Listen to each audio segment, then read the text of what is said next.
Նախարարությունն է, դուք տեղյակ չեք որևէ ձևով։ Տեղյակ եմ, բայց Հավատը տեղյակ եք, ասեք։ կոմպետենտ չեմ պատասխանել Չէ, բայց դուք նախարարության ներկայացուցիչ չեք, փոխնախարար, երկրորդն եք նախարարից հետո, այսինքն դուք տեղյակ չեք ինչու են։ Տեղյակ եմ, բայց ասում եմ Բա հիմա մենք էլ պահանջում ենք որպես հանրության համար ներկայացնեք, ինչու է 4-րդ կարգի ցորեն բերվել։ ուրեմն նշանակում է այդպիսի ցորեն էլ է պետք Հայաստանի Հանրապետության ժողովրդին, ինչ։ Չէ, դուք սկզբից ախր այդպես չեք ներկայացել, հարցը դրանում է։ Նախարարությունը չի Ինչ ասել։ մեկը կարգա ներկայացել մինչև այ դու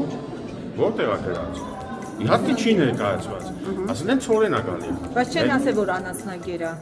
Ժողովուրդ, Ով է բայց ասած։ իսկ ասել են, որ ուրիշ ցորեն։ Ասել են դիվերսիֆիկացիա այլընտրանքա։ Ասել են Իսկ այդ ցորենը դիվերսիֆիկացիա ենթակա չի։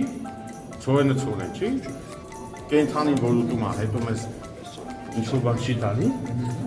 Խոսքը նրա մասին է, որ ի սկզբանե չի նշվել, որ ցորենը բարձր որակի չի նշվել, որ ցորենը անասնագիր է, անասունների համար է։ Նախարար անգամ քննարկում էր այն հարցը, որ հացի գինը կարող է իջնի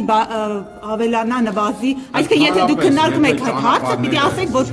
դա անասնակեր է։ Ընդհանրապես, եթե ճանապարհները դիվերսիֆիկացվում են, այդ լավ է։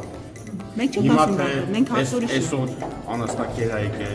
վաղն է կգա բարձակակ ցորեն, դա արդեն կյանքը ցույց կտա, բայց